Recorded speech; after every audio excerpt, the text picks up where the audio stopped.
Brad made an honest mistake here at the beginning. Light bulbs actually goes off. It's just a matter of time. LEDs do not. So hopefully today you're going to spark LED lights on your heads today here. My name is Erico Mattos, and I am co-founder of Photosynthetics. We make LED light solutions and technologies for greenhouses and indoor farms. As everybody here knows, population is fast increasing. We are 7.2 billion people today on Earth, and this number is going to reach 9 billion in the next 20 years. According to UN, our food production methods of today will not be able to keep up to feed this population that is constantly increasing by 2050. To make it a little bit harder, our amount of farmland to produce food is just decreasing because we have more population, higher urbanization rates, they need to live somewhere. So this scenario is now pushing food production to controlled environmental facilities. On these places, food production can be up to 100 times higher the yield than traditional farm. This food is produced with high nutritional value because everything is carefully calculated, what goes into this food. However, the energy consumption is really high. Electricity for lights, just lights, 30% of the final price of these products. So that's the scenario I have today. Irrigation systems, highly automated. Most of them are hydroponics. Nutrients, everything calculated. CO2 and temperature, everybody knows we can control this pretty easy. However, lights, which is the most important and the most expensive factor for food production because of photosynthesis, is the least optimized input on these farms. So that creates an opportunity.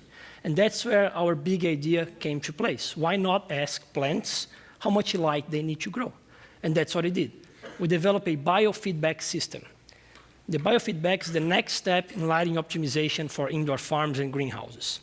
It uses chlorophyll fluorescence sensor to monitor how efficient the plants are using the lights, and then we can determine the optimum light levels for specific crops. We call them lighting profiles.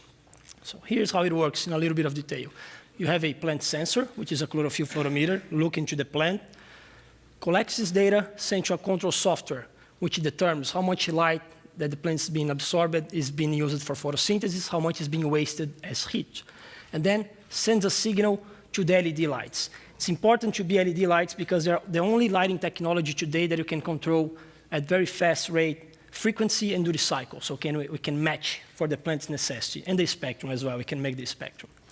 So what is the question we're trying to answer here? We need the parameters to determine how much light these plants need. So which one is your plant? What is the weather in where they're being grown, and which light source you're using. One time we have these parameters, we establish the lighting profile. So we are looking for two main points here. What is the point of diminishing returns? When is the time that you keep giving energy, keep giving light energy, and the plants stop to grow at a fast rate?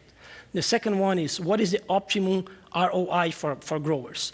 What is the place that they can play and give a little bit more light, a little bit less light, and the price that he's spending on the energy to convert into light is actually giving a good return on biomass production. So that's the biofeedback working in real life. On the left side, you see the non-controlled lights. On the right side, the biofeedback controlled lights. So on the left side first, the yellow line is what people control with normal lights. You turn the lights on, the lights stay on the entire time, and then you turn off throughout the day. That's a 12 hours range. The blue light, it is the electron transport rate, which is a proxy for photosynthesis and biomass production. So you see that you control the lights, it's on, and the plants go everywhere. Now, on the other graph, the biofeedback controlled lights, we are controlling the plants. So we set up the plants using the lighting profile. We told the plants what is the rate we want them to work. And then the plants were controlling the lights. You can see the yellow line starts low and keep increasing throughout the day. At the end of this experiment, we grew the same amount of lettuce on the still growth chambers, but using 30% less energy with the biofeedback, and that's what is indicated on this graphic. That's the energy savings we did by letting the plants control their own lights.